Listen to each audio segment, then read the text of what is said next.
Any movement? Yeah, it picks us up straight away. So we should be now in the meeting. Yes, it has started. So we're 15 minutes early, everybody. We're just busy setting up. Don't panic. Just make yourselves comfortable. I'm probably going to mute my microphone for a little while.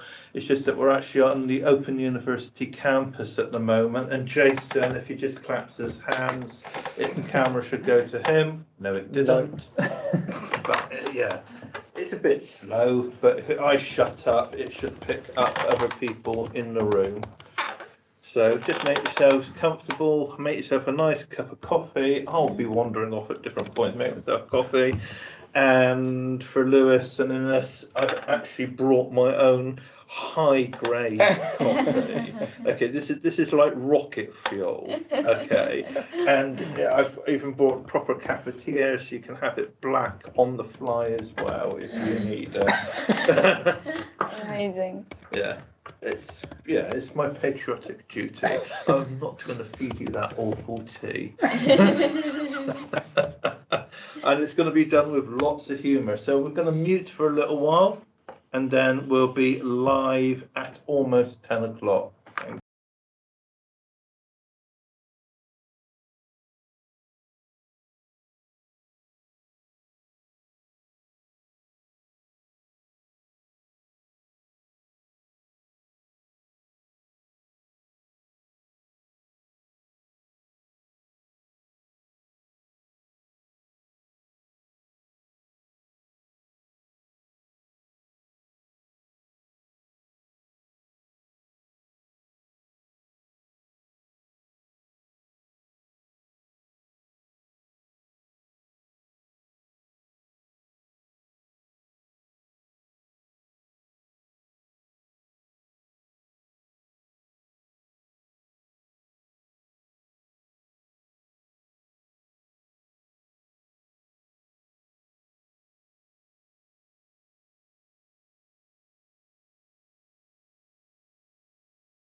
just for the benefit of those coming in, we are about 8 minutes before we start, and we're just sort of doing some admin at the moment, some setting up. And you'll probably see the camera flicking between myself and others in the room.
Just for the benefit of those that are joining us now, we're still about 4 minutes away from start. Don't panic, we're just doing some setting up. Lewis and Jason are putting their makeup on just in case they're on camera, but that's fine. It's the modern age and that's the way it is. Make yourself comfortable, get yourself a cup of tea and relax.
Good morning, everybody. We've got another couple minutes to go, and what we're also going to do is just wait for any latecomers who are busy installing Teams, changing organisation, fighting with the internet, and all that kind of important stuff.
So hello everybody, I'm Andrew Smith from the Open University, and I'm going to do the famous and most important thing is, can you all hear me? If so, just type yes into the chat, please. Got a few people coming into this session as I speak. That would be just nice. Excellent, that's appreciated. Thank you very much. Such as the joys of technology, we're actually working from a multitude of devices today. We'll explain as we go along. Also, we're using one of our webinar rooms at the Open University with a multifaceted camera. So as people move around or snuffle, you might find that the camera will flick to Lewis Innes or Jason as well. So don't be put off by that functionality. So anyway, it's Tuesday morning. I'm Andrew Smith from the Open University. May I also introduce Jason Trott? Hello.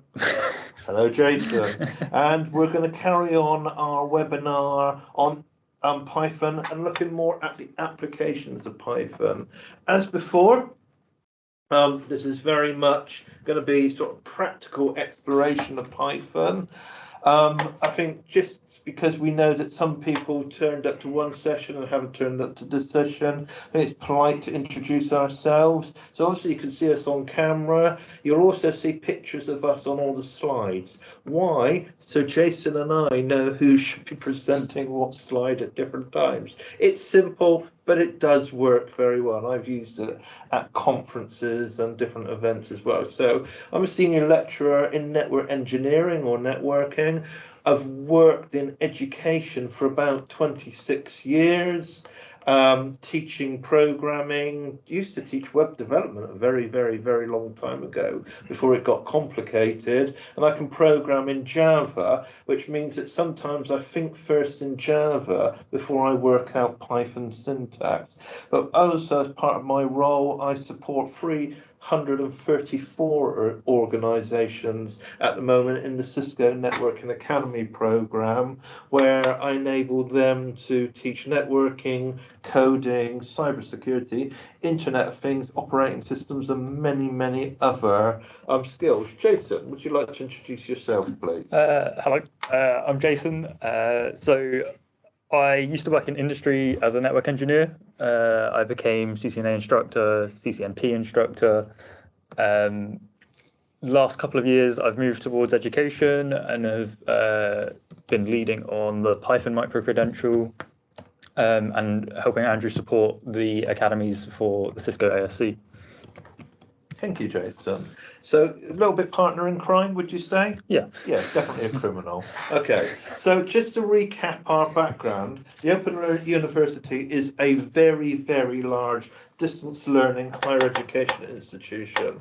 To get some perspective, the course that Jason was talking about, we reached about 1,000 adult students in the last year on our Python program, and that's considered one of our smaller projects, isn't it? Yeah. Very much so. So yeah, some of our modules and programs, yeah, we upscale to. We can easily teach or reach around 5,000 students a year just in our domain, and our university teaches or reaches around 170,000 students. So a lot of the work we do, we support schools, colleges, universities. We help them teach Python or teach coding or teach networking or cyber. And one of the past projects we're involved in during the pandemic, we helped Cisco as part of the government response when a lot of people were on furlough, not able to work, and we created the digital skills outreach, and we supported around 20,000 Python programming students at that time. I don't think we're ever going to reach those numbers again. It was a little bit of a unique situation at the time. And because of that, we engage with Computing at School, STEMETS, OCR, and other awarding and leading organisations teaching coding. And because of that, we support educators as well. For us, it's about, yeah, supporting where support is needed, enabling others to actually get in there, yeah, try and find different ways of teaching coding to their students. We don't think there is one model. We don't think there is one solution, but we do think that if we actually work with a lot of people, we can help them and enable them become coding experts in the longer term. So just bear with me as I move on to the other slides. We've got lots of people joining at the moment, so we're busy clicking on emit at the same time if I seem a little bit distracted. So Jason and I are now going to explain the evolution of Python and all the sort of versions and resources that there are out there. So Python isn't a new thing. I mean, it came out in 1991. Jason, what were you doing in 1991? I was not born. You were not born. Lewis, what were you doing in 1991? I wasn't born. Lewis, what were you and I doing? Oh, You were born. So yeah, two of us were graduating from university and getting out into the world of work. Absolutely. And two of us were waiting patiently for our mummies and daddies to get busy. Yeah, and we are just waiting for Jason and Inês. Yeah, and actually, to be fair, Python's older than Java as a programming language. Java came out not long after it, but Python came out, and it was no insult to Python. You would say it was quite a basic programming language, basic in principle. It had the sort of all the functions and modality of a procedural programming language. Not really sort of getting into a dangerous position until about 1994. I mean, over the first 10 years, it took some considerable time to evolve, but I would say from about July 2010, then when Python 2.7 came out and came available, it started becoming a programming language that people could take seriously, in so much as it was no longer just an educational programming language. So Jason, do you want to sort of just talk about sort of version 3 onwards? Yeah, so in December 2008, Python moved to version 3. There's no backwards compatibility from 3 to 2.7. Even simple things like the print command has changed from a statement to an entire function. Stuff like raw input was removed. I'm going to talk about them in the next couple of slides. As it progressed through to like 3.7, it added classes, data classes, and more and more features that became available. Most recently, in 3.10, we've actually added match statements back in, which we mentioned last time when we were talking about Java. Yeah, we were exploring the sort of select case statement in Java and bemused that it didn't exist in Python, and then noted that it has suddenly appeared only after 30 years. So yeah, there is still some evolution in Python to happen. However, that doesn't make it a bad programming language. It makes it quite an interesting programming language. So Jason, why 2.7 and 3.7 are seen now as de facto version? Well, for our course, the sandbox that we use are available in 2.7 and 3.7, so you can use either. As I mentioned, there's no backwards compatibility though. Packet Tracer uses 2.7. It does, yes. So we're going to talk about that later. So the PCAP course kind of focuses on version 3 and above, but it's quite easy to transfer between 2.7 and 3.7. Apart from some unusual, like the print statement and some input statements. So what's happened is the Python community treat 2.7 as the stopping point for the old generation, because there is a lot of code and resources out there that still utilizes it, and then 3.7 as the current stopping or de facto point.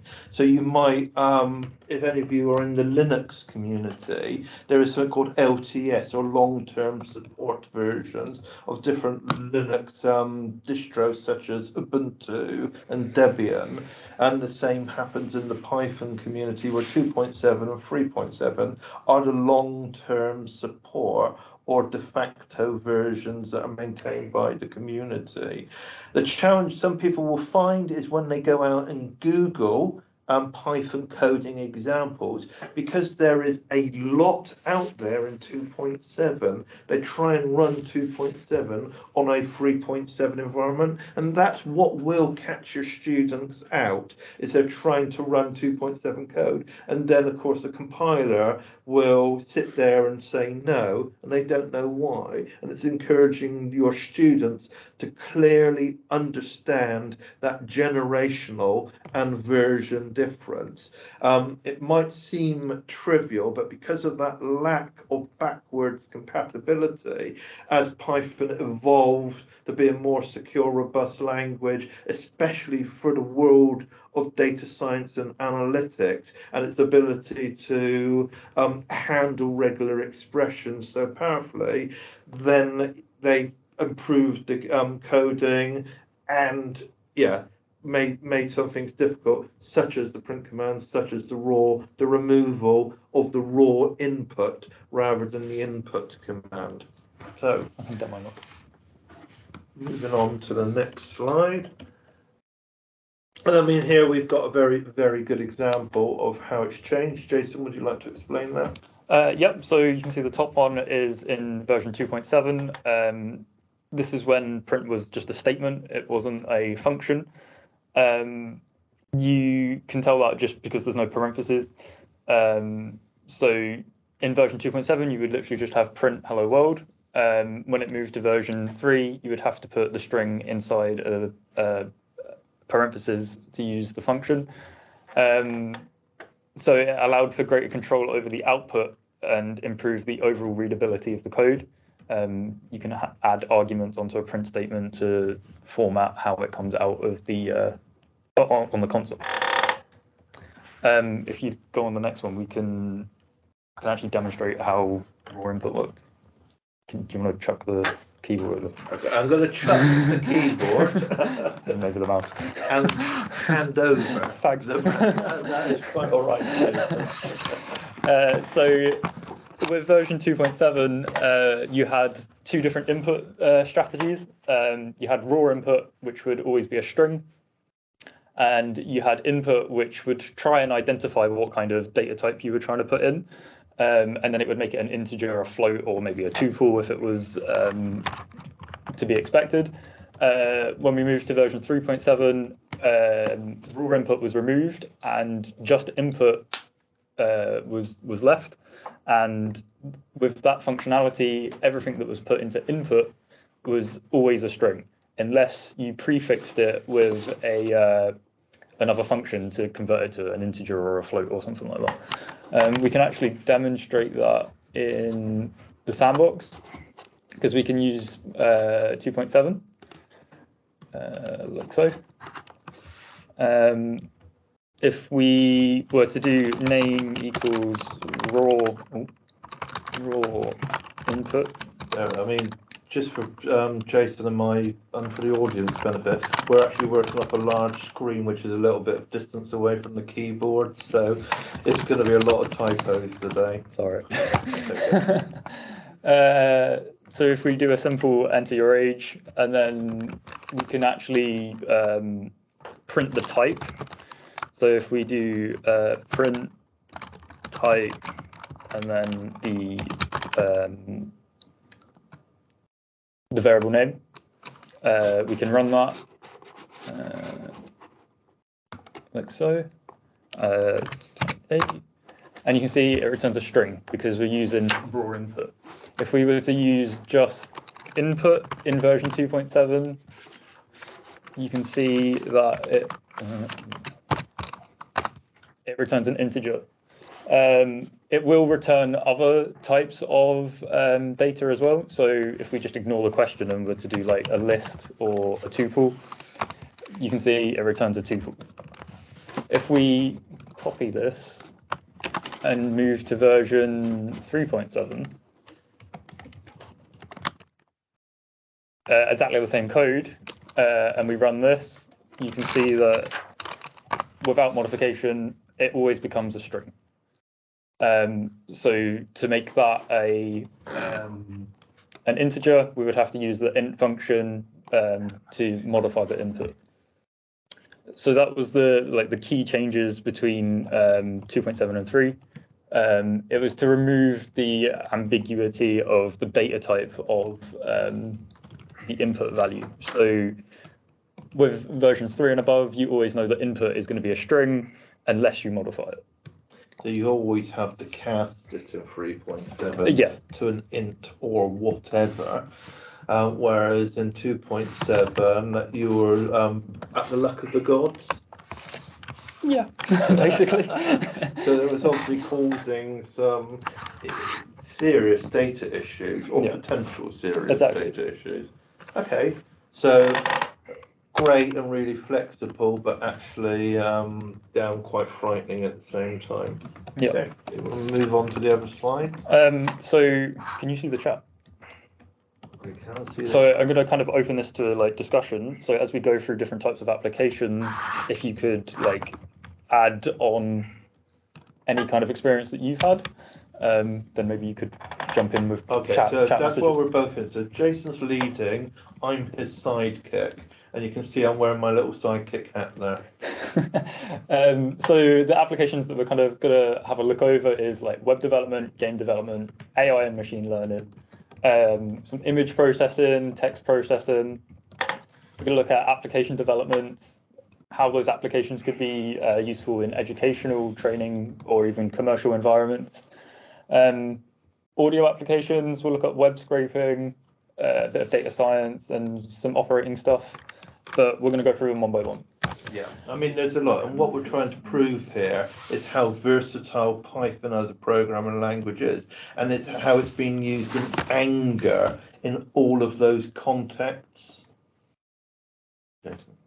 Okay, so Python is widely used in web development due to versatility and ease of use. It's very readable and can do many things in the background of a web page that maybe the user doesn't see. There are frameworks such as Django and Flask. They're very popular within the web development application world. Python's extensive libraries and modules provide solutions for various web development tasks. It's used in the back-end development quite often, handling server-side and logic transactions and data processing. It quite easily integrates with front-end technology such as HTML, CSS, JavaScript. Python has the ability to use APIs, so very easy to integrate into existing web services, AWS, Azure, etc. I have personally used like REST API to do stuff with Cisco in the past.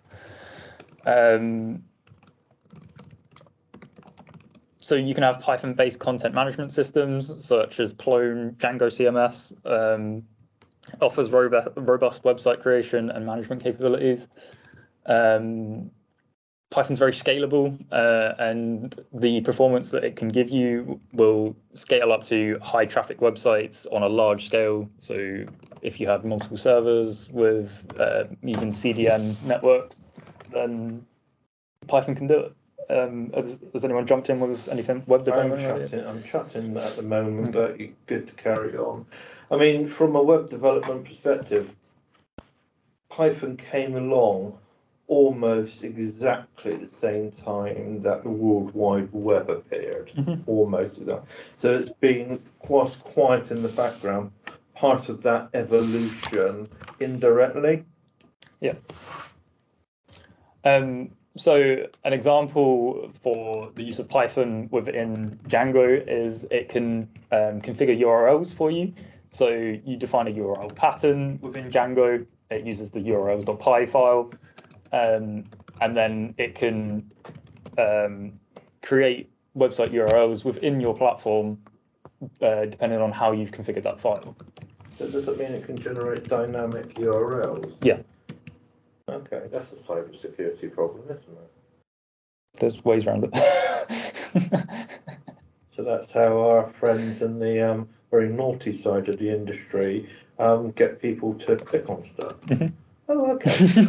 Okay, thank you very much, Jason, for educating me. Okay, so if we move on to game development, one of the prominent game development libraries in Python is Pygame.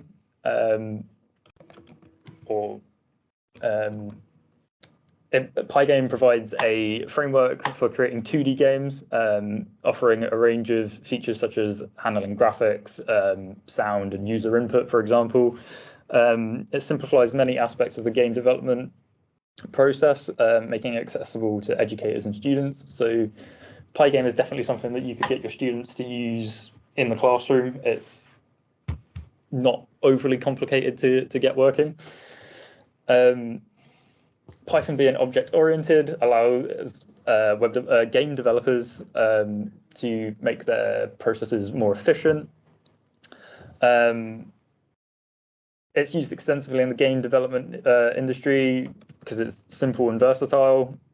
That will come up over and over again. Python is very simple, very versatile, very readable, very user-friendly. And it has a lot of community support in every kind of application that you use.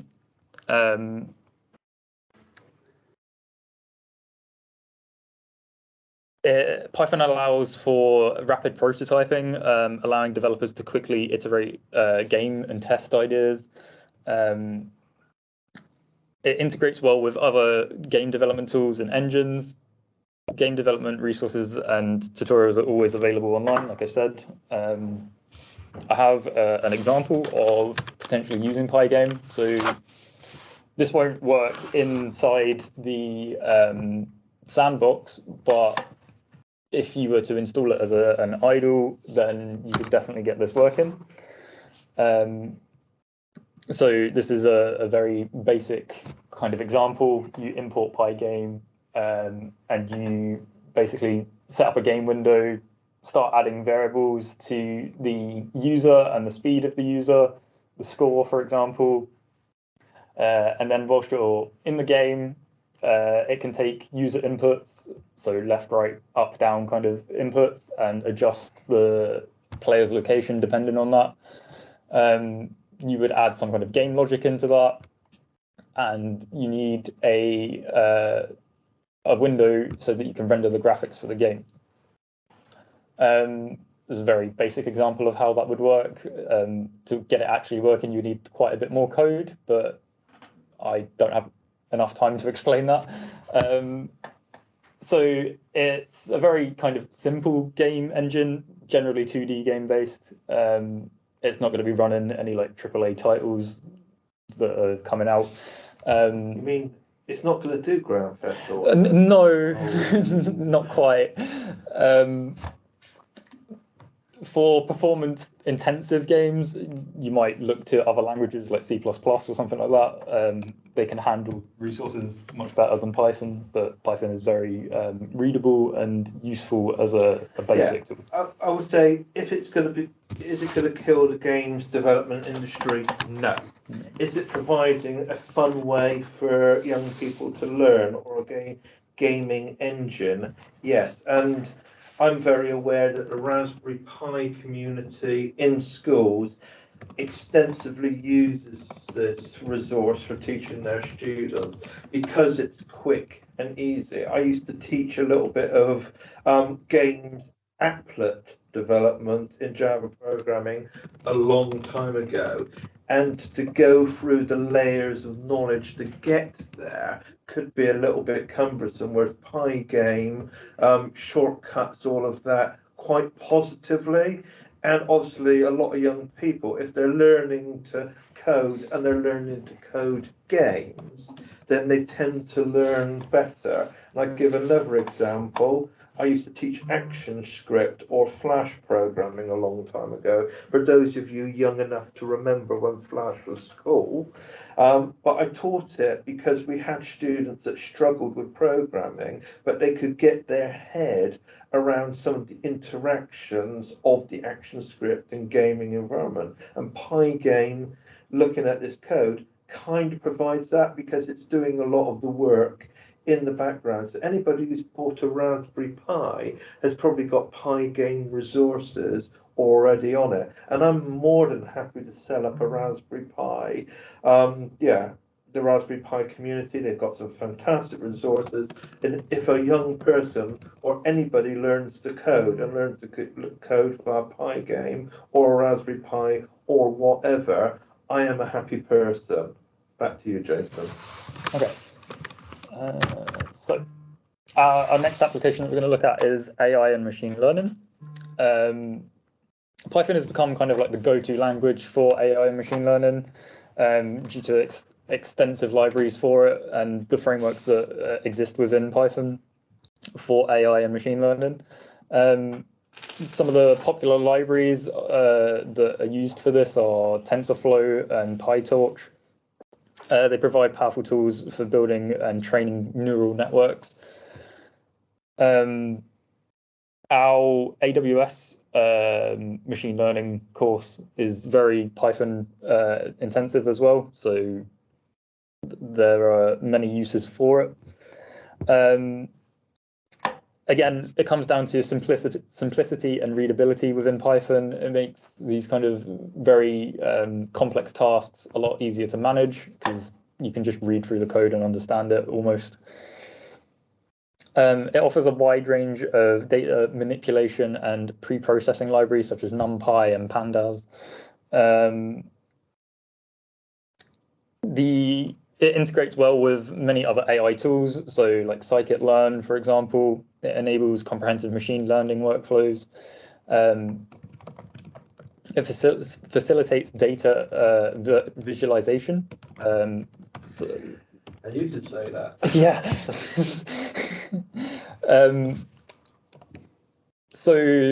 Visualization tools would include stuff like Matplotlib, Seaborn. It aids the analysis and understanding of the AI models.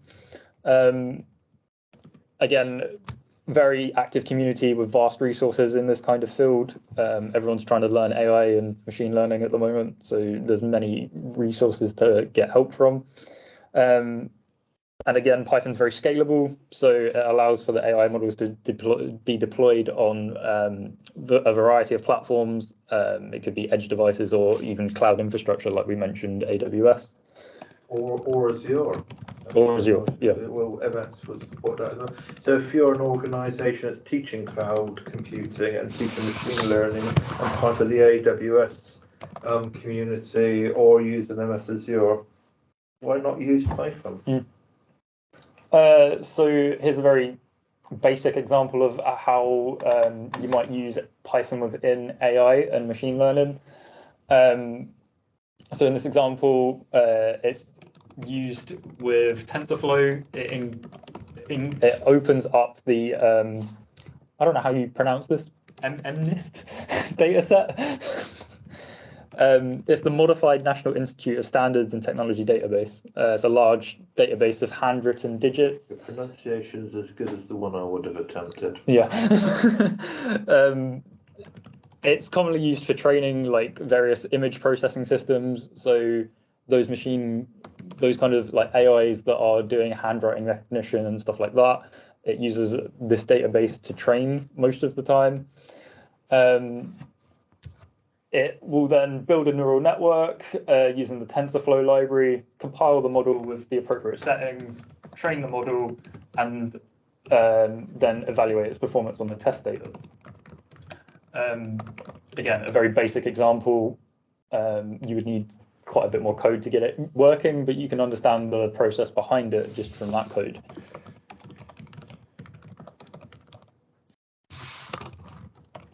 Have we got any more examples come in through chat? Or not at the moment, but people are have been quite helpful. Yeah, it's excellent, John, about using it to teach programming on T levels. I presume that's the Pearson T level, because we've been having conversations with them about using the Edube and Python coding from Cisco NetAcad, and pretty much the feedback is do it, use it, go for it. And that's one of the things that we're going to be talking about at the Cisco NetAcad Expo in Manchester on the 5th of July as well. And we've invited Pearson to come along and speak to some of the new cybersecurity stuff from Cisco, as well as using the Python coding. So no, it's good to know, John. Thank you very much for sharing that. Sorry, back over to you. So next application that we're going to discuss is image and text processing. So image processing wise, you've got a number of libraries such as OpenCV or PIL. These libraries allow developers to perform various tasks, including image manipulation, filtering, or feature extraction. With text processing, Python has natural language processing libraries such as NLTK or Spacey. They facilitate text processing and analysis. This is the thing with all these libraries, like, yeah, you type them out, but you never have to say them. Yeah, they're designed to be a golf ball. Yeah. With Python, text data can be cleaned, tokenized, and then transformed for tasks like sentimental analysis, topic modeling, or even language translation. Python's regular expressions capabilities enables efficient pattern matching and extraction of information from textual data. Machine learning algorithms can then be used to implement the text processing that we've kind of been mentioning before. It can do classifications, object detection, and text generation. So ChatGPT kind of style programs that you could be writing. Again, focusing on simplicity and vast collection of tutorials and resources online, Python's becoming quite useful in this kind of application as well.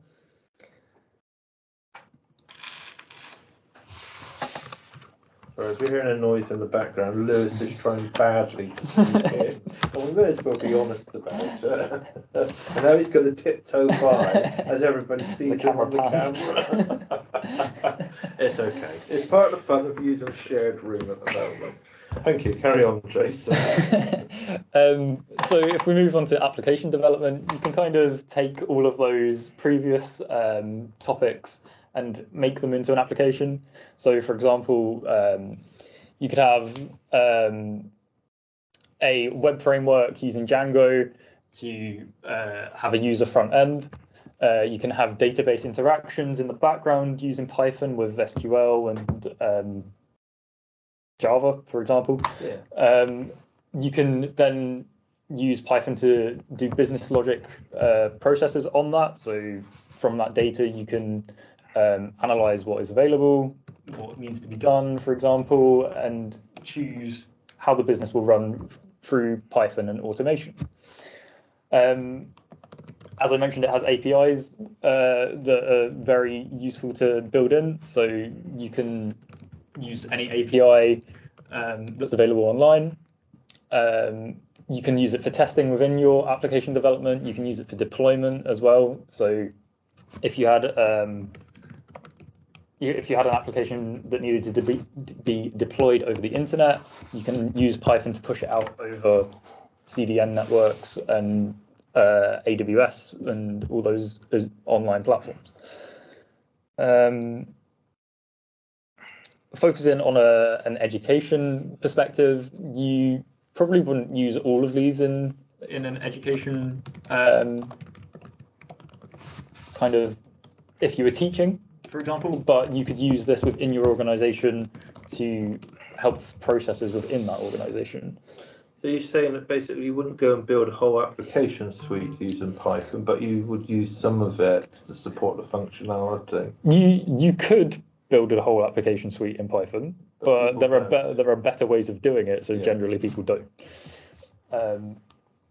But they will use some of the features to aid that whole development framework. So Python is a support tool in that context. Yeah, absolutely. Okay. No, I thought that, but I didn't hear that. So if we start looking at AV applications or audiovisual, you've got examples such as PyDub.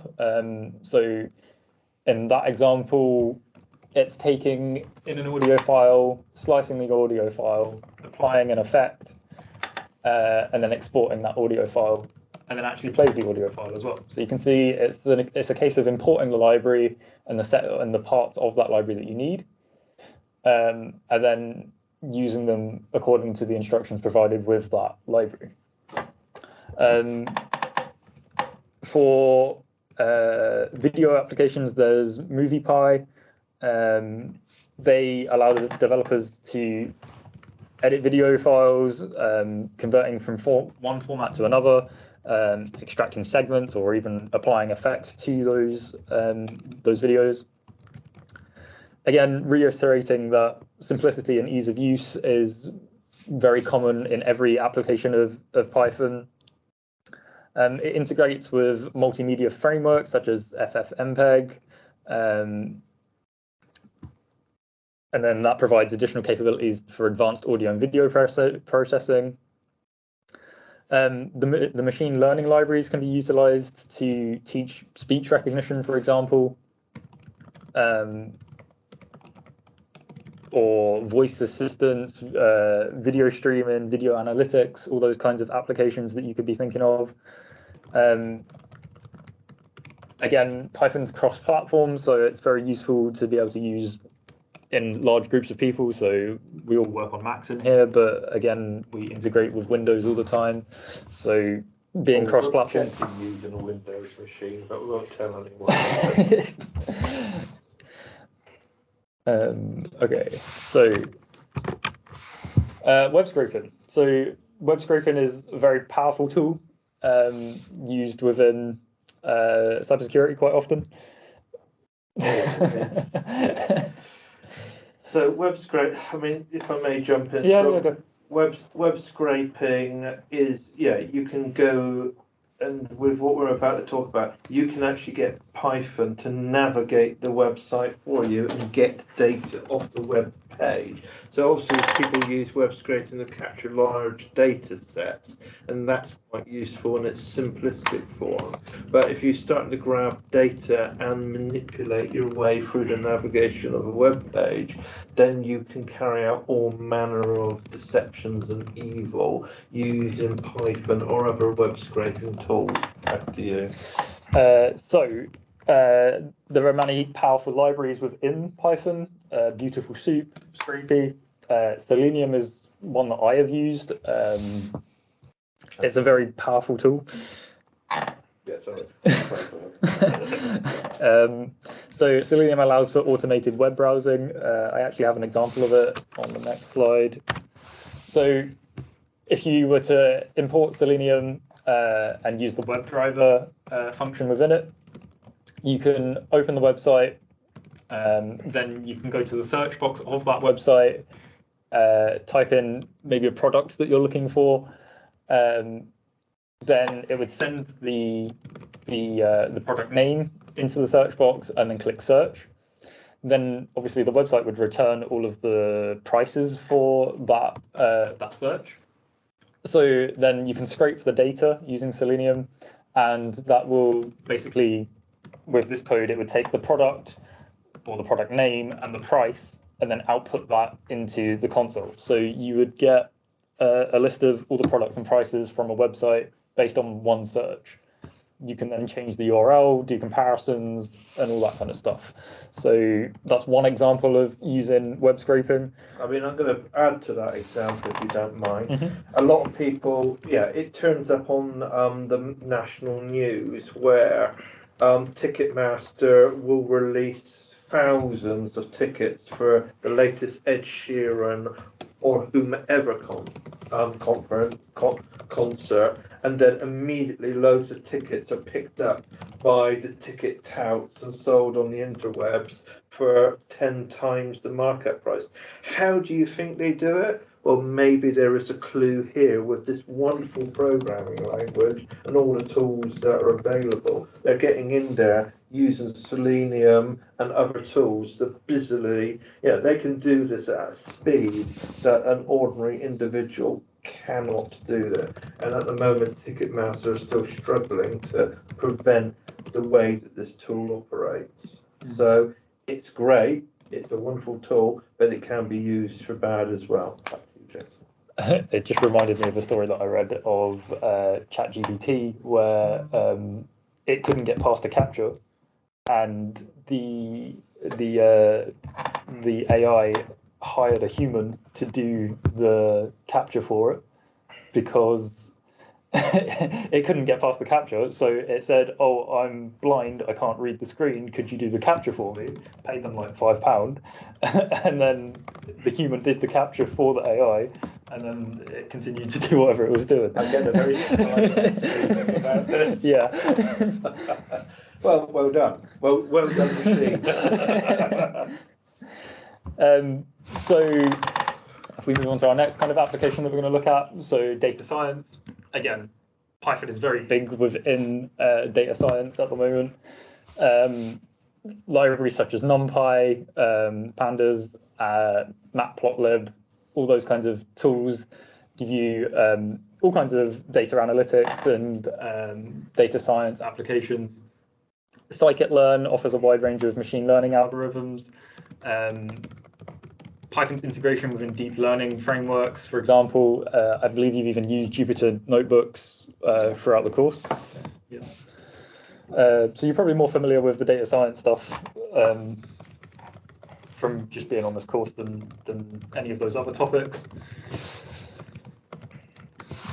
We have scientific and numerical applications as well. So it's widely used within scientific computing and numerical analysis due to its robust libraries and tools.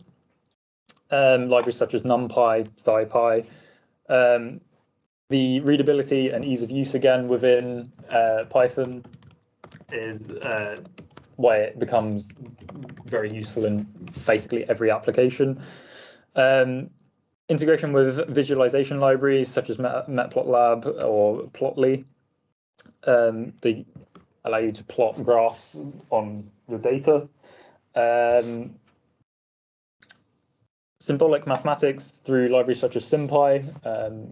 It's again very high-level maths kind of stuff that can be done within Python to help make that more efficient.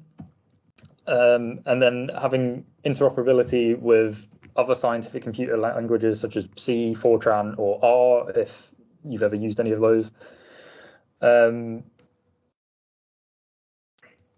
And kind of the last kind of applications that we're covering Can I are. ask you just to go back one slide, please? Yep. So just to give you some context from a scientific and numerical, so at the Open University, Jason and I work in the School of Computing and Communications. However, we're part of a much, much larger faculty, the STEM faculty. And Python is being taught as separate discrete modules within our mathematics school and their degree, but also within our science school and their degrees as well. Because we have science is about the collection and analysis of a large set of data, and we do a lot of work with NASA as well as ecological agencies as well. Here, we're teaching our students, irrespective of the fact that they're not going to become computer scientists, Python, and we're using the scientific and numerical tools to give them context and purpose of why they're going to learn this programming language. So computer science isn't about people becoming computer scientists anymore, and Python isn't about people becoming programmers per se anymore. It's about clever people in clever jobs using clever tools, and Python is one of the most versatile clever tools out there. Thank you, Jason. Yeah, so as I was saying, I'm kind of going to group the last few into one kind of slide. We have integrations with various operating systems, including Chrome OS and Gentoo. So Chrome OS, very lightweight, can be run on almost any kind of computer, has the ability to integrate Python into it. It's a cheap and easy way of getting Python if you don't have Raspberry Pis, for example. You can have integration with CAD or computer-aided design software, so it's automation within those kinds of softwares. Automation, scripting, customization, all within CAD. It has extensive support for embedded systems.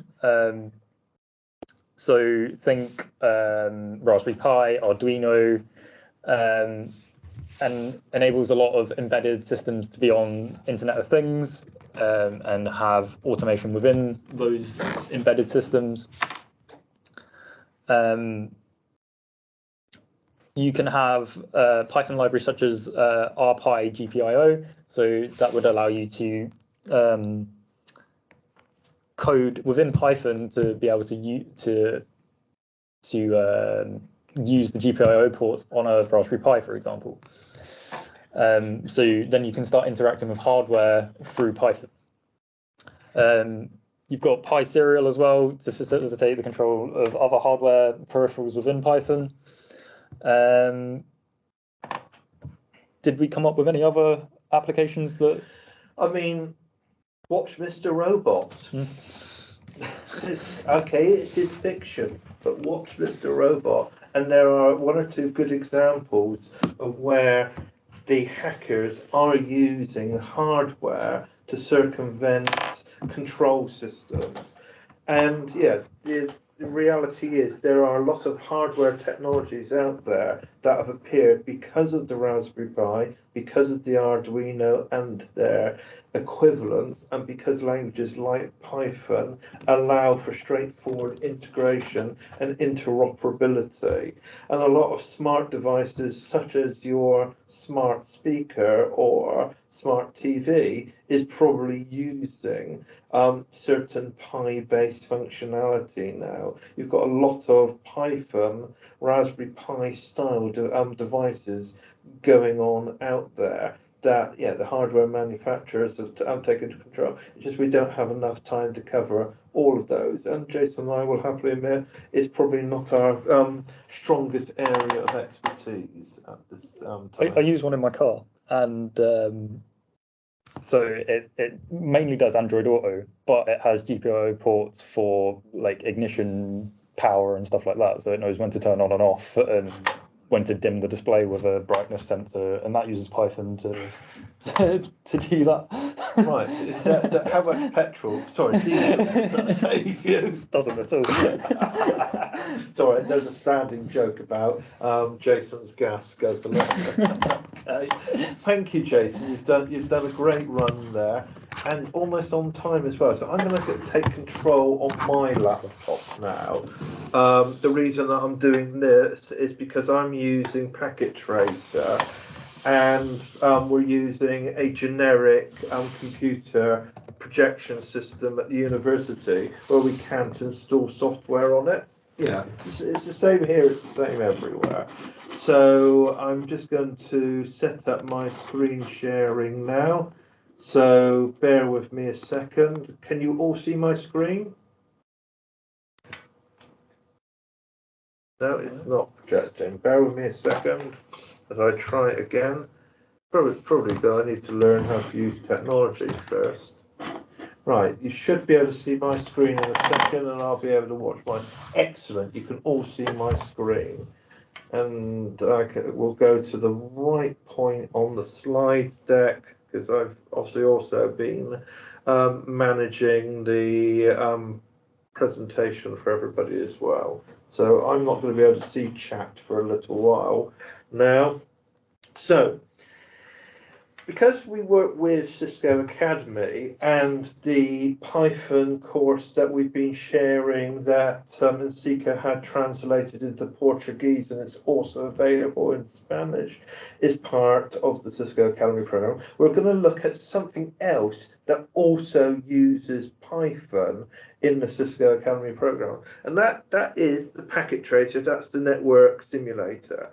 Now, because you're all in this course, you should be able to go, when you log into NetAcad, into resources, and you'll find a link that says download Packet Tracer. You'll see this long list if you've got instructor status. It will be a shorter list if you've still only got student status, but however, you can download Packet Tracer. It's available for Mac, it's available for Windows, and it's also available for Linux, albeit the Ubuntu distro. There's obviously just so many distros out there.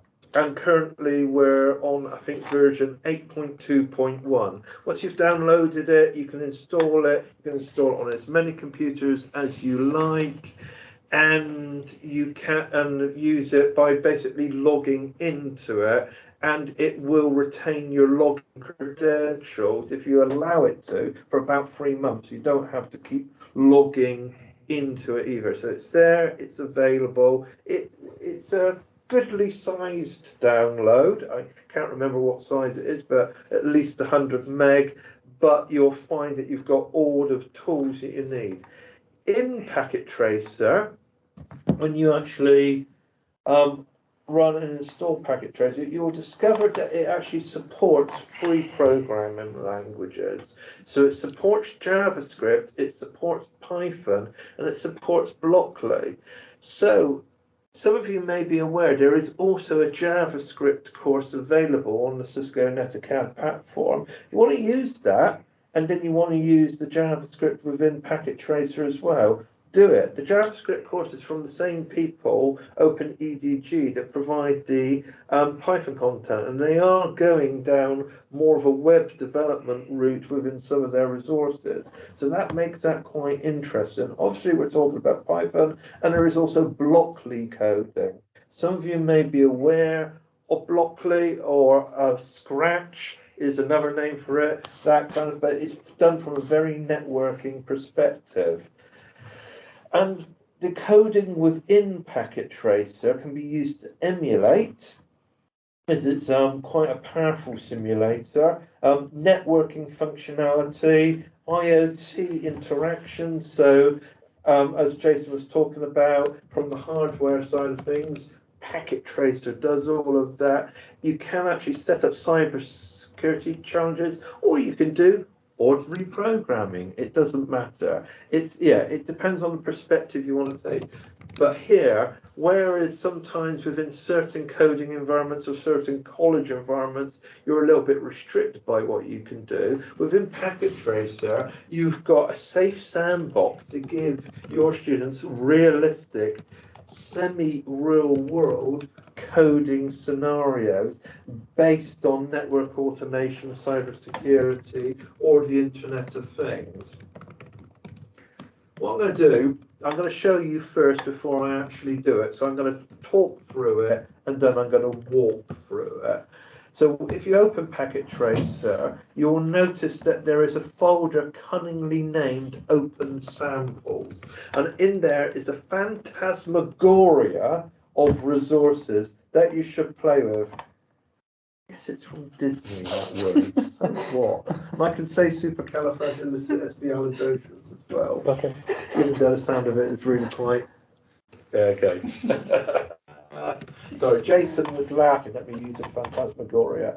But if you look at that in there, it is worth exploring. It is worth it playing with, and it is worth exploiting for your own teaching practice, whether you're a coder or a networker or a cybersecurity expert or whatever. And specifically, I know that in that folder, in subfolders 2, 4, and obviously 5, there's lots of good examples. Not saying that you shouldn't look at 1 and 3, but from a coding perspective, 2, 4, and 5 have more examples. What we're going to do is actually look at a web server, a HTTP server, and client sitting in the platform. And if you're wondering where it is, you can easily go under 04 IoT, and there is the real HTTP server. And there is actually examples of it in JavaScript, Python, and the visual Blockly coding as well, which I think is really nice, because then you can actually critically compare. And if you end up wanting to do this in JavaScript, fine, because what it's doing is it's using the underlying API that Packet Tracer uses, which is part of the REST API, which interacts with Python in the real world as well. Okay, so looking at the code, and we're going to actually look at the code of the HTTP server. What Cisco have done is they've created their own real HTTP server library. So if you're in an environment where you're not going to be able to set up a HTTP server live on one of your school or college computers because the network administrator says no, this is not a problem here, because it will run within the container of the Packet Tracer environment. And basically, if you know anything about the HTTP protocol and HTTP GET and HTTP PUT, or GET is to ask for something from a URL, and PUT is to send data or enter data through a form field or via a question mark in the URL. And then what you'll also discover is it's used in standard HTTP command, messages. So it wants to set the status to 200, which is the standard. Everything is okay. Response code, just like 404, is, well, that's not available, the one that most people see. The code is, what we've got is, we can do default posts, we can get different services from the web server, because most of you know web servers will deliver HTTP, HTTPS or secure socket layer, will deliver FTP. A lot of them will deliver email or have a mailer daemon running as well for some of the interaction and interoperability. And here what we have is also its ability to handle files, because basically web servers are they always have been very basic file servers. You're just delivering a file, which is an HTML web page, to a browser. It's the job of the browser to render it. Just as you deliver a PDF, it's the job of the PDF reader, which is typically a web browser, to render it. So you can deliver any file a web server. It's up to the other end in how it renders or manages that service. And then we're just getting to the bottom of the code now.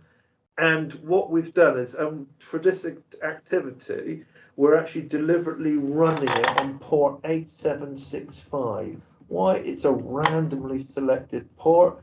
Most of you who have a little bit of networking knowledge will know that ports 1 through to 1023 are reserved. Well, technically reserved, they're allocated.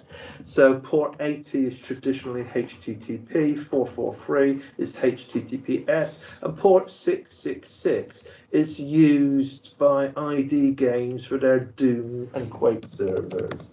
Yes, Jason's nodding knowingly. That one was taken, and it's, yeah, but that was when network gaming was in its infancy in the 1990s, and people thought that was cool. Okay, anything above 1024 all the way up to 65535. I was just doing the maths in my head, is available and can be allocated on a per application or per service basis. Hence why a lot of proxy servers typically use 8080 for local transfer of web traffic, and I believe that we still use it on some services at our university, but I'll have to check. So we're just using 8765 as a randomly allocated. Some of you may be aware that 32000 is also used by Packet Tracer for its multi-user functionality. So basically this application will run in an infinite loop and will listen on all of those services. So it's listening for services, datas, and get and put or get and post commands depending on the terminology that you're running. So it will run forever. But what you'll also be aware of is that because this is multi-threaded, it will also handle multiple instances or multiple clients speaking to it. And then at this precise moment, Packet Tracer decides to crash on me. Don't you love Packet Tracer, Jason? I've had it running for 2 hours. It isn't. I'm always using dev versions, which can be a little bit problematic, but that's fine. That's technology. And I am just going to open a recent version of this. No, I don't want that one. And I will go and open a recent version of that. When you want it to open the thing that you want, it won't open the thing that you want. So bear with me as I just quickly go back to this, and I'll open the correct file in a moment. So that's the server. Quickly talk about the client. So the client for this example is using 127.0.0.1. I know that most of you know that that's the local loopback. It's basically looking at itself, but we could tell it, I could have, if I'm using Packet Tracer multi-user, I could have on my teacher's machine, on my network IP address, running this, and the student could be then connecting to that across the classroom. That's the scarily powerful thing about Packet Tracer. I can be setting up the server, and the PCMU protocol, the Packet Tracer multi-user protocol, is sending simulated traffic.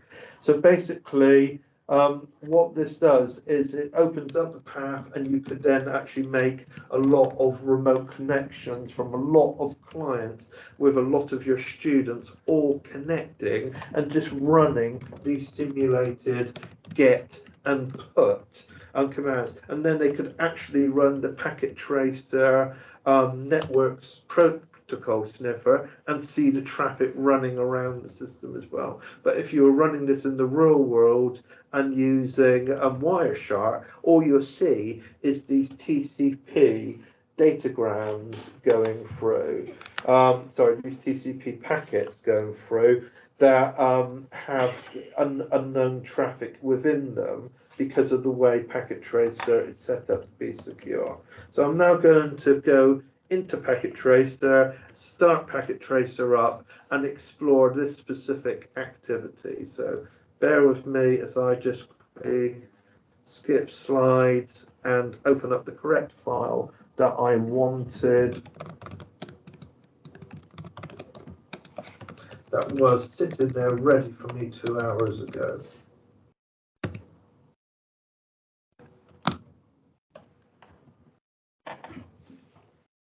Didn't want that, my apologies.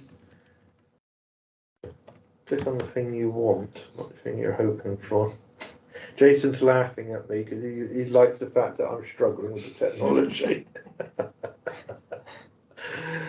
Okay, so I have to allow it to run that, so I'm going to say yes to all, and then I am just going to start up the server, and we've got the code running here, and I'm just going to tidy up my screen, and I'm going to start up the client, and then you can see it's already started running, and then we should. There it goes. So if I stop it, and then I start this running, and then I start the server running, and I want to allow it, and then I run. So I stop the code. Sorry, so I just clear the screen out, and then I now run. So I'm just going to tidy this up. So I've got the server listening. Now I should start the client, and then can you see immediately on the left-hand side, because the server was active and running, it actually listened and it responded. The FFF, it's picking up my IPv6 default broadcast or loopback address, as well as my IP version 4. But you can see there, I have actually sent all of these replies to my client on the right hand side. So if I tidy that up, and then you can see the request was not found on the server, stop, the dummy.png was not available on the server. Of course it wasn't there, but now you can see I managed to do a get and a put, and it's actually sending real world IP, and it's sending real world HTTP get and put, and it's getting back all of the right error or response messages. 200 is saying everything is okay, whereas 404, because I've asked for something that isn't there, then it will run it will run as if it is a real web server. And this is an example where you can try at home. Another quite useful example, and something I would encourage you to do with your students, I'm actually going to create a new Packet Tracer environment now, and I'm just going to open up one PC. I'm going to zoom in slightly so you can see that I've just got one PC. I'm going to open that up, and I'm going to open up the programming tab. Now what I'm going to do, if I go back to my slides, is we're actually going to work on a simple programming scenario. Now Packet Tracer, as Jason mentions, uses Python 2.7. So I don't have the brackets in my code. Sorry, I'm going to make this screen a little bit larger for everybody to see. So just zoom in. So what I'm going to do is as simple as that. I'm doing powers of 2 up to 2 to the power of 32. A standard computer thing. A few weeks ago we talked about the range command and how it counts up to the one before the number. So I'm just going to go and copy this code. We're going to call this, actually I should copy all of the code, because both Jason and I are fans of comments. Go into here, create a new Python object, go in there and just paste it in. You see it's already added the sort of color coding, and then if I actually run this standard piece of coding in this environment, you can see it's nice and tidily done all of the powers, they're there for us. And yeah, this is what I would argue would be a normal programming example you're teaching your young people.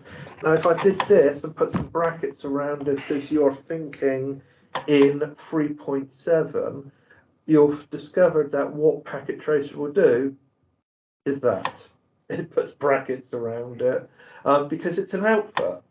Yeah, so if you make the mistake of treating print as if it's a function, not a command because you've forgotten, it will crash it. It will just, look a little bit different on the output, which won't cause your students any problem. But if you're to run this now in Edube, sorry, I've got a delivery coming today, I'll get rid of that.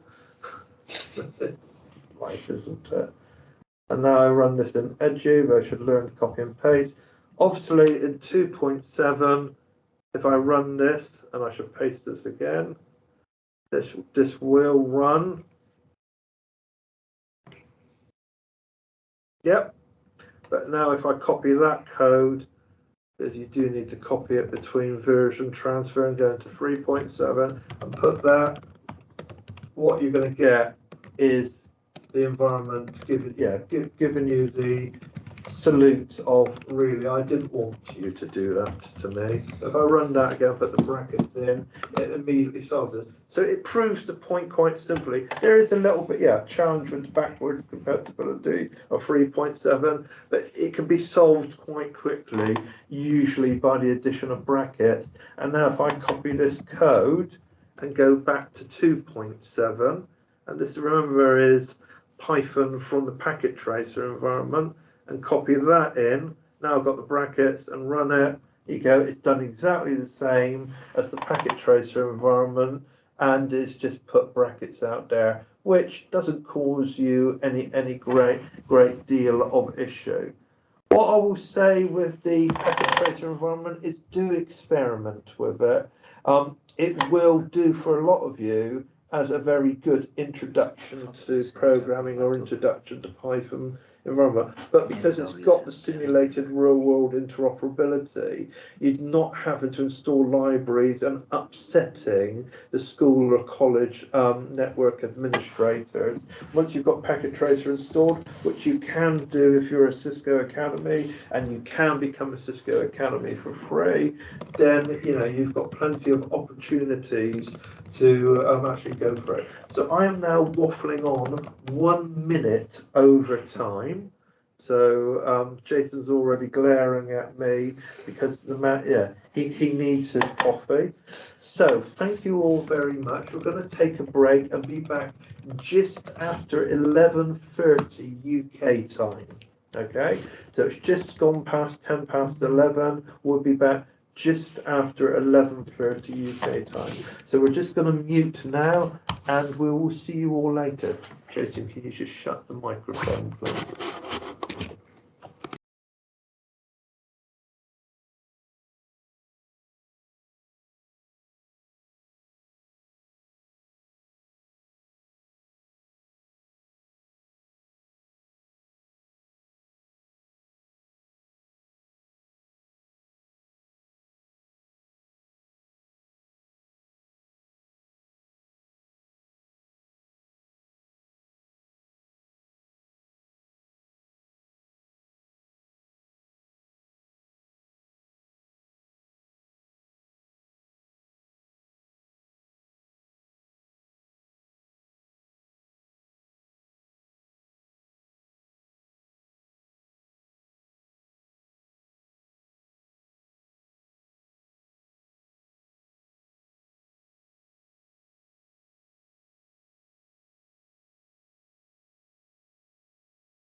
It's okay, just give us another couple of minutes. Jason's desperately trying to drink his coffee at the moment, and then we'll get started.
Hello everybody, can you all hear me and are you awake? If so, would you like to say hello in the chat, please?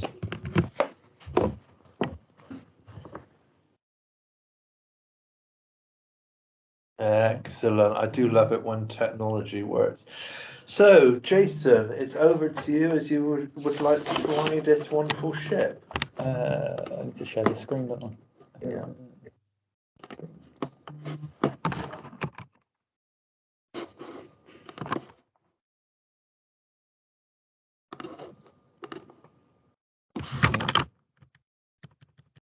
We're doing a little bit of organising still.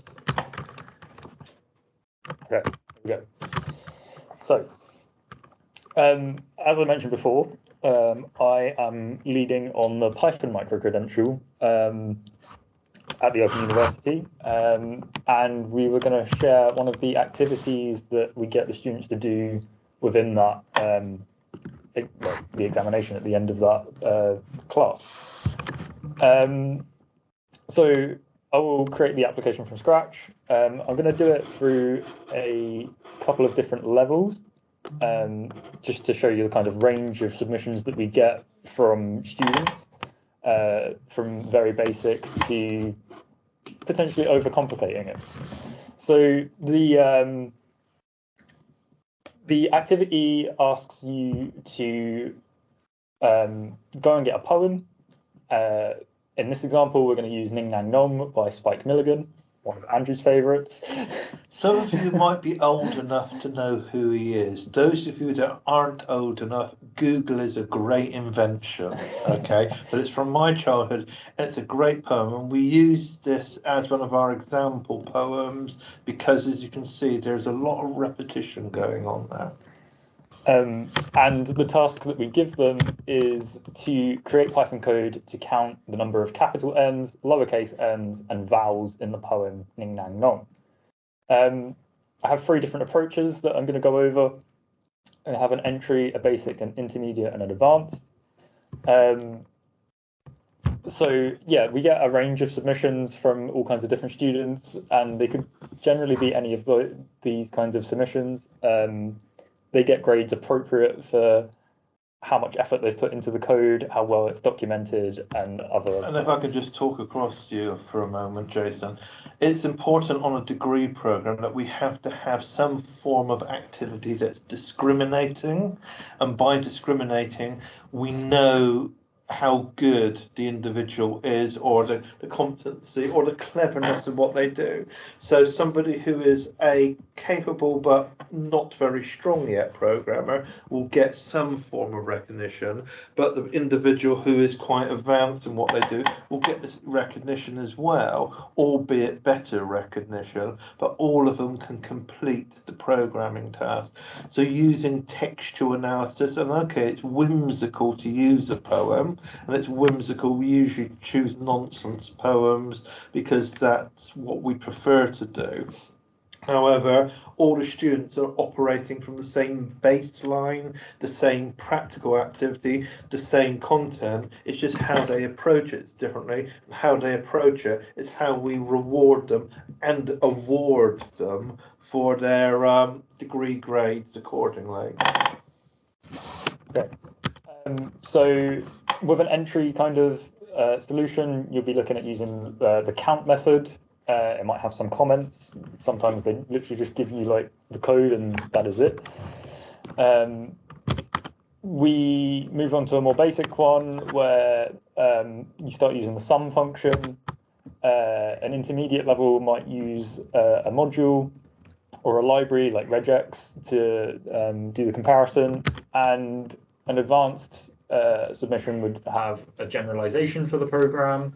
It might have the poem in a text file, import that text file, and then try except statements to handle errors, for example. Or they might write a function to do it rather than just a single use kind of piece of code. So I'm going to demo all of those kinds of levels within the sandbox. Yep, so we're on 3.7. So if you were kind of starting out on this kind of problem, the first thing to do is probably get the poem into the code. So I have it in a text file here. I'm just going to copy it in. Okay, so we have the poem. We can assign it to a variable, so poem equals, and to do a multi-line string, you use triple quotation marks.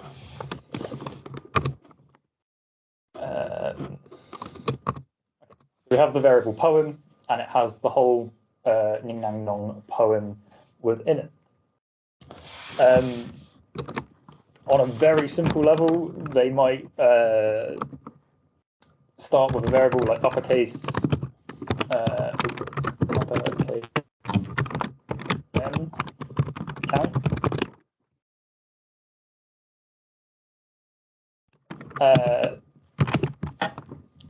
And then we can use the variable of poem and the method of count. And what we're trying to count as the argument. So potentially you could do capital N, like so.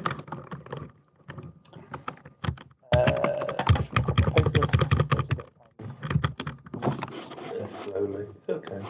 It's a bit delayed. We can do lowercase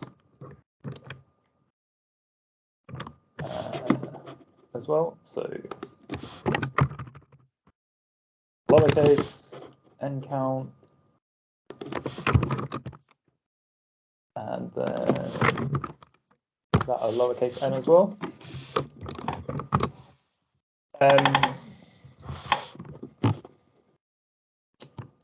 We need to do the vowels as well, so let's do vowel count equals. So we can do poem dot count. Thank you. Screen that's slightly far from you. It's a very strange keyboard as well. Yeah, it's not a Mac, is it?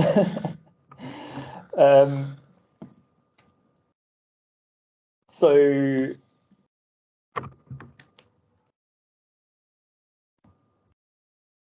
we could do poem.count and then have a, and then we can add poem.count and then paste this to say we go type in.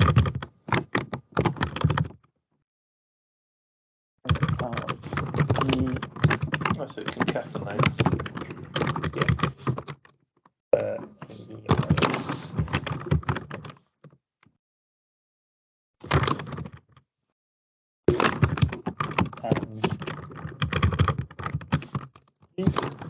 Plus.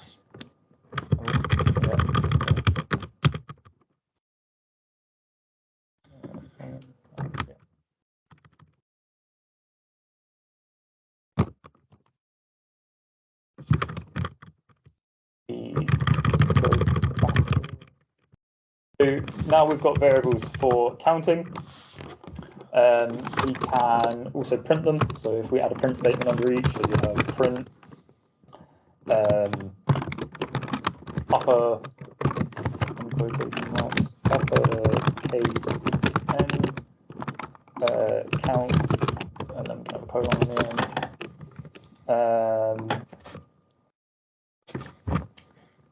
And then if we use a comma, we can use the variable, so uppercase underscore n underscore count. That matches. Yeah. So that will print the variable count of the capital N's. We can do the same for lowercase.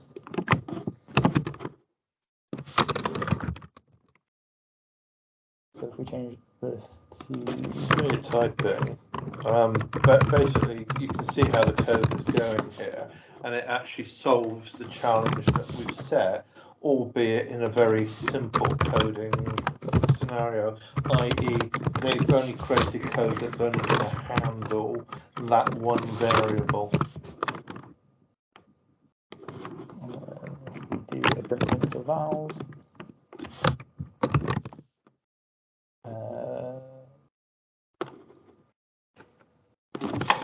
Vowel count equals.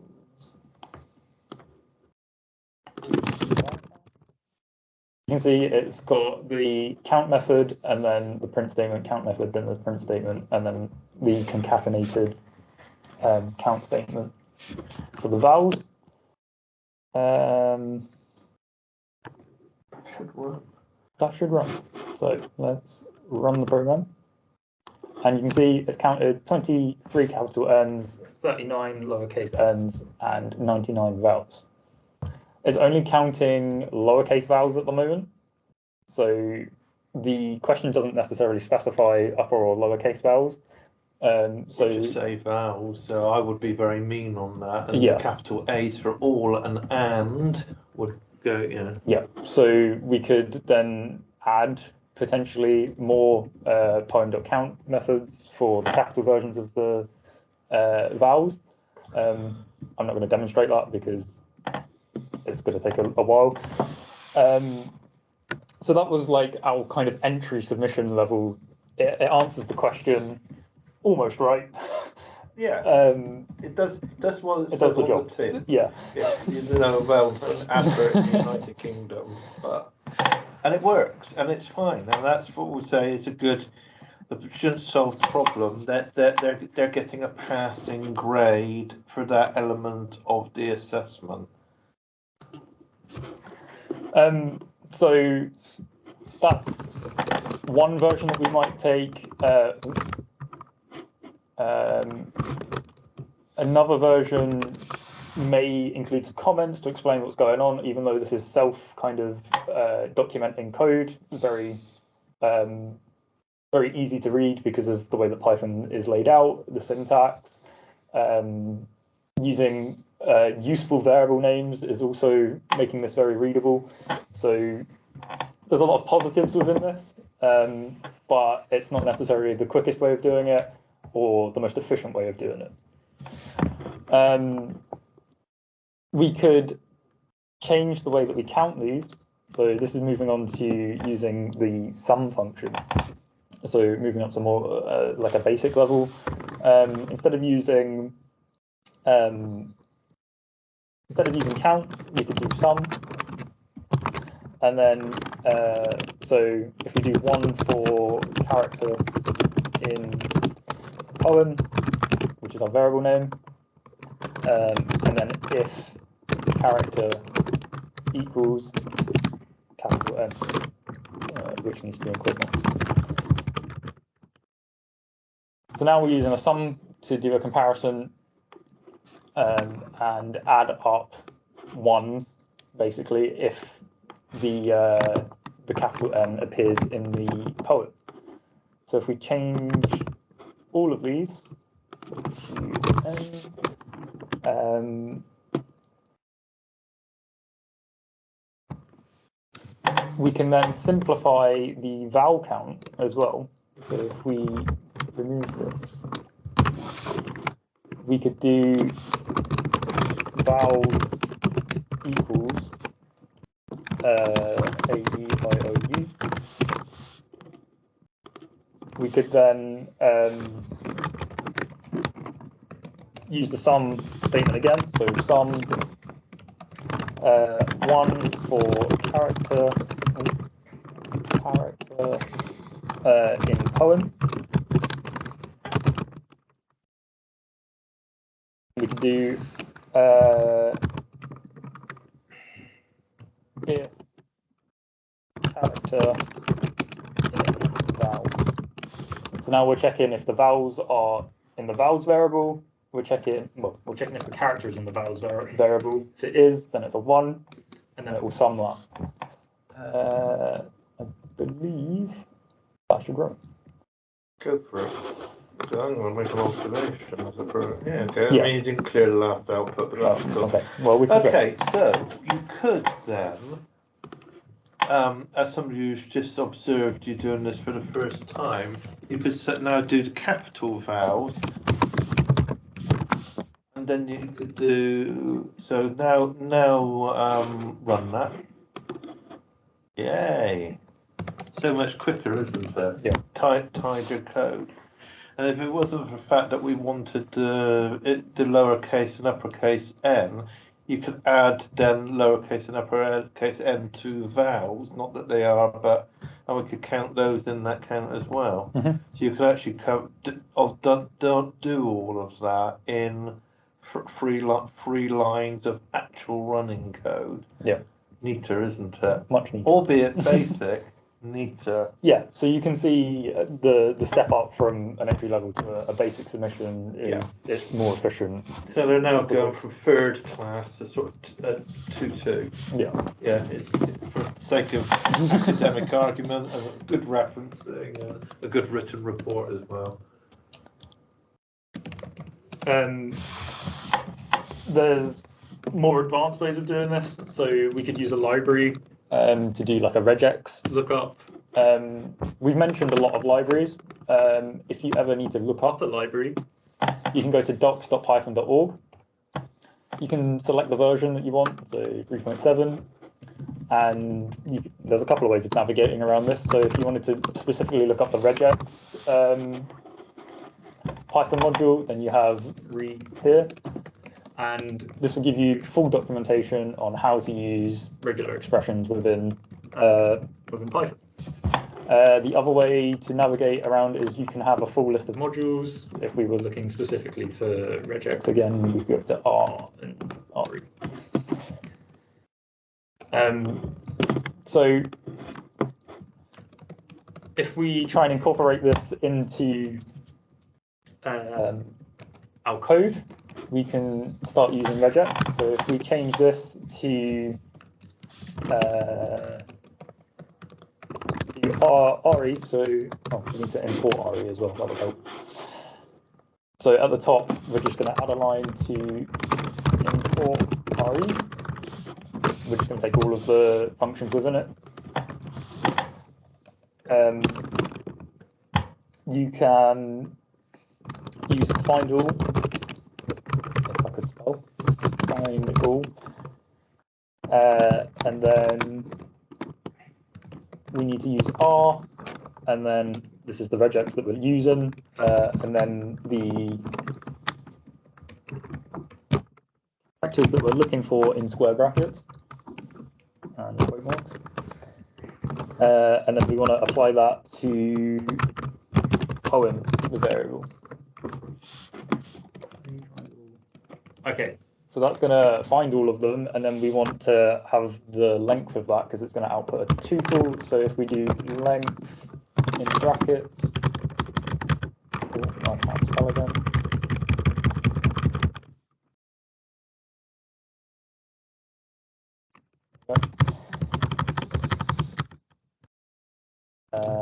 And then we need to end that bracket as well.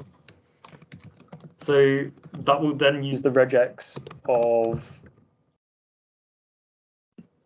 capital N to find all of the N's in that poem. I'm going to copy and paste this to the next one. So you're using regular expressions, which is common in languages like PHP and Perl, amongst others. So if we make the lowercase one just a lowercase n, this is where we can get rid of this variable because we don't need it anymore because we can do it with the regular expression. If we copy, I think we already have it copied, so we can change this. And then because we're using regular expressions, we can do A, E, I, O, U.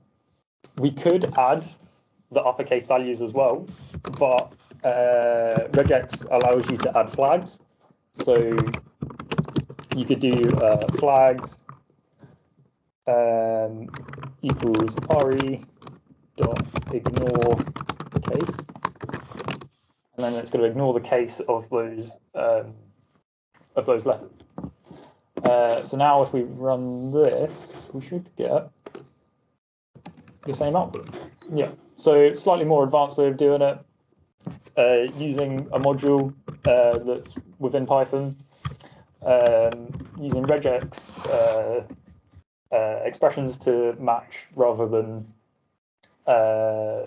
sum statements, basically, or count statements. So they're now getting into 2-1 territory, and yeah, doing quite well with their degree product. The kind of last version of this is moving the poem out into a text file. I can't actually demonstrate that in the sandbox because it only allows us to have one file. But I'll show you how they've done it in the past. So imagine that this poem is in a text file. We can then have like a definition of count occurrences.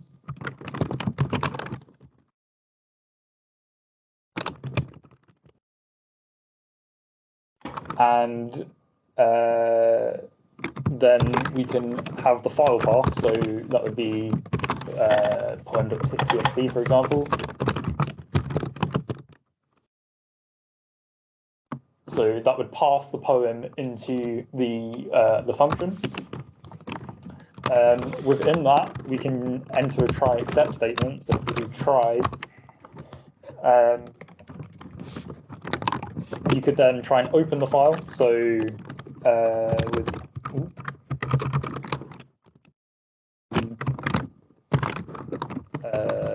poem dot, can't spell again. Poem dot txt. You could say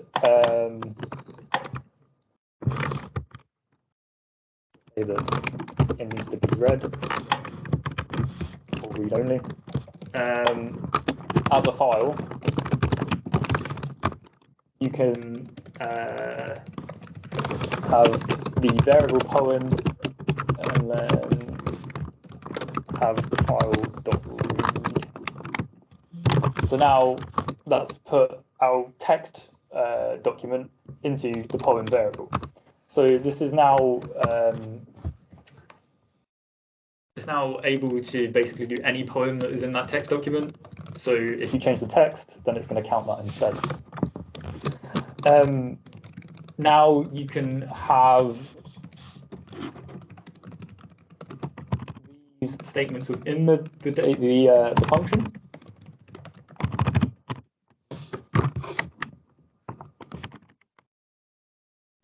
These are now within the function of count occurrences.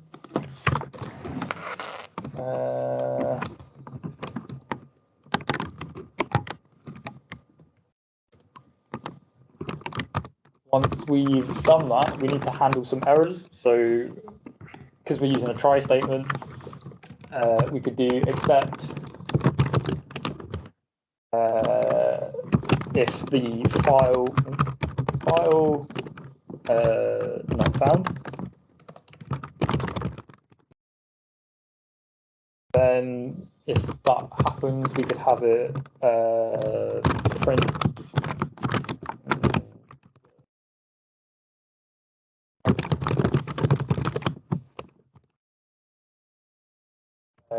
another kind of handling that we could do is any other exception. So if we did except exception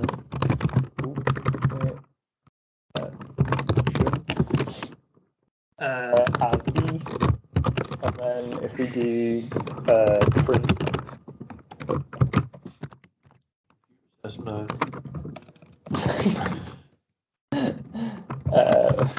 the computer. Wait, hold on. The computer says no. The error code is, and then you could have the error be printed out. Or well, we'd have to make it a string actually. So and then that would then print the error string. What do you want?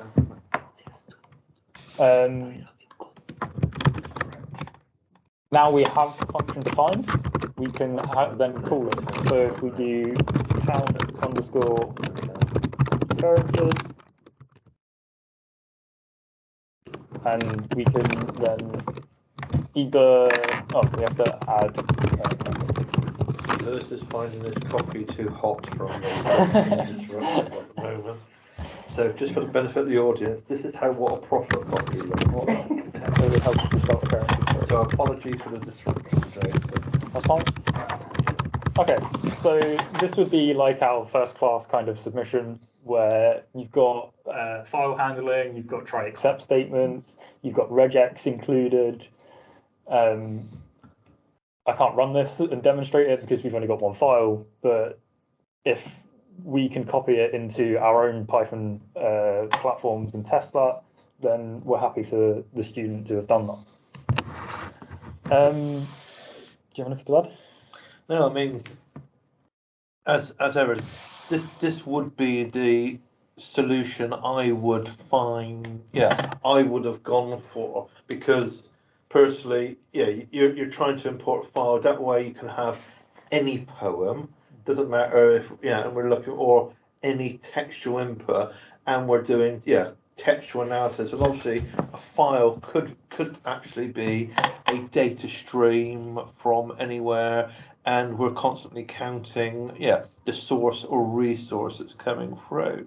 So what we're trying to do with our students is actually get them to think about the power of coding. I don't care if it's Python. This can be done in any language. What I'm more interested in is they're using Python in this context to develop their coding skills. And as Jason says, from the really basic all the way to this. And I mean, actually, it's a combination of regex and file handling. And I would say regex can be quite powerful in its own right. And obviously, using it with file handling is more powerful. And I'm just a little bit mindful of the timing, and we're actually running a little bit ahead of time now, which isn't a bad thing. So we can give you all back your days. Would you like to sort of move on to the last slide? So I think it's now just a time for discussion in the chat. And what I would be interested to know from everybody is how many of you would consider using this Python course for their own teaching, this Python content from Open EDG for their own teaching in their own organizations. So I'm just going to wait and see what sort of pops up in the chat, because obviously we've muted all of you. You will definitely use it, but why and how? I'm looking for a little bit more of a discourse. So, Mr. Benetos, how do you use it at the moment? And who do you teach with it?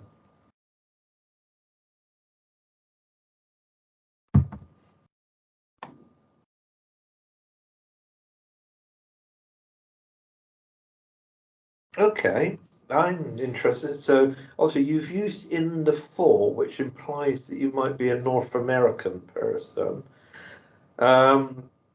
So, Russell, if you can describe a little bit about the teachers you're reaching, and so MSc Network Security, is that at a British university or somewhere else?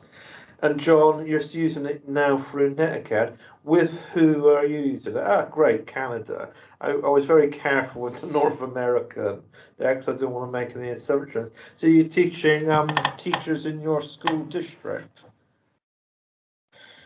Okay, which university, or I presume it's a university in London. Which university is it? Okay, GCSEs and A-level. London Metropolitan University. Okay, that's very interesting.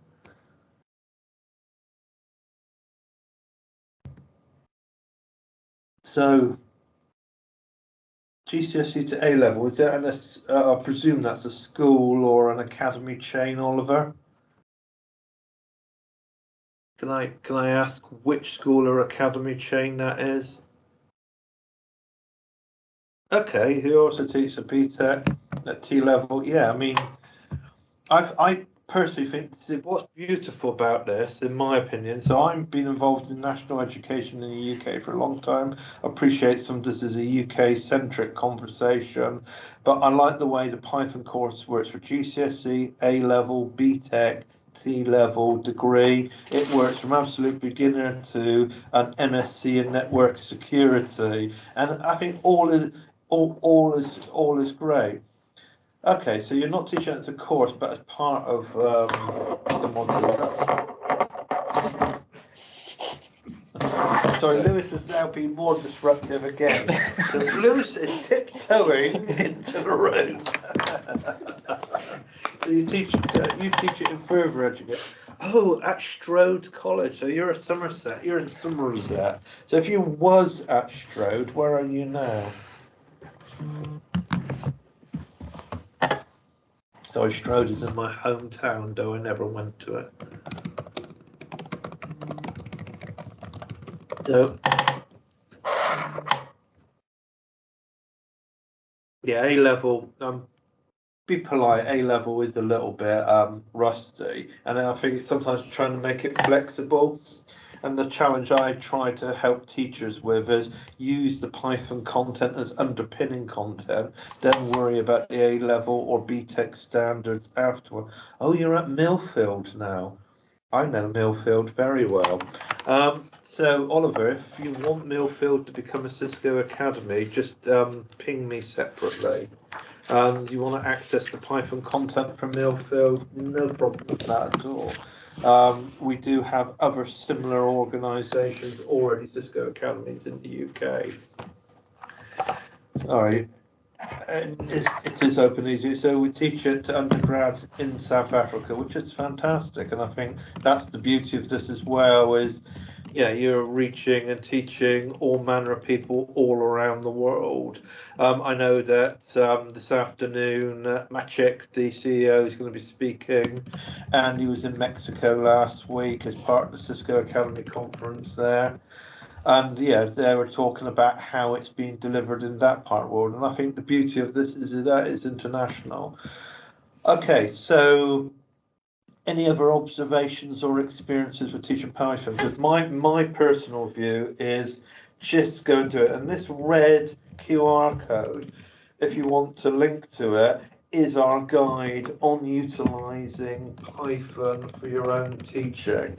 We'll assume that you're already instructors, and one of the things I've yet to do is to convert you all to instructors, that those of you that are not on the NetAcad platform, but that's just an hour's work with some headphones and some pretty decent thrash metal to be able to go through the administrative task of clicking through and doing that. Or I could build a Selenium web scraper to do that for me. But either way, the amount of time it takes, I might as well just go and hit that. But I will be converting you all to instructors. Those of you that aren't instructors can be. But we're always saying, do if you're not already, become a Cisco Academy. It's open to all education levels, schools, colleges, universities, public or private. We also reach apprenticeship providers or organisations that are offering training for at cost or for free or as part of government funding. The only people we will not offer this to is private training providers looking to do this for profit, because Cisco will not allow this. So if you meet all of that, the above criteria, you can become a Cisco Academy, access the Python content, and get support from the Open University, like we support in Cisco or Collectic, or there are other ASCs that we work with to provide support as well. Miss Cater, you've become an academy this week. Yay. Are you getting support from an ASC? Do you want us to connect you to an ASC? If you wish to email me, and I'm just going to type there. I do like new Cisco Academy. Email me. Oh, Anglia Ruskin. I think you've just been affiliated with Anglia Ruskin. I've got a conversation in about 10 days' time with Erica from ARU and another ASC where we're looking to do a collaboration, which is fantastic. And that's part of what we're doing as well in the UK, is ASCs are all collaborating so that we can get the right support for the right people in the right way and develop community. And what I will also say, and just bear with me a second, on my current laptop, I'm just going to go to this. If you're in the UK, and it's very specific, and I'm sorry if you're not in the UK, but I'm going to share this other link. We will be talking more about this at our conference in the UK on the 5th of July. And no, the conference will not be recorded, even though the slides will be shared. And the reason that we're doing that is to encourage people to come to the conference post-pandemic and work with our partners in Manchester. But we are talking about all the uses and abuses of NetAcad. So if you haven't been connected, Ms. Cater, to ARU, email me and I'll help you get connected and introduce you to Erica Sanchez, who's the Deputy Head of Computing there, a good friend and partner in crime. We've finished, we booked until about 3 o'clock on the system and intended to finish about 12:30. We're about 20 minutes ahead of time, which isn't a bad thing, because obviously we all want to have our lunch breaks and our nervous breakdowns because we're all educators. If you've got any questions, do please feel free to email me, Andrew Smith andrew.smith@open.ac.uk. This session is going to be recorded and put up on the system within the next 7 days, and we've got another session at 2 o'clock this afternoon, which is more of a conference webinar where we've actually got experts like Open EDG and NCCO and Cisco UK, and a teacher in the UK speaking about our experiences. So we don't do badges for these webinars, I'm afraid. You'll get a badge if you complete the Python course. I mean, if you want a gold star from me, come down to Milton Keynes, and I will go out and get you a nice little gold star and stick it on you. But I'm afraid there's no badges available. Yeah, or a picture of a smiley face of Andrew Smith and Lewis. Will be just as good. On that, thank you all very much, and we'll all see some of you around 2 o'clock this afternoon. Goodbye.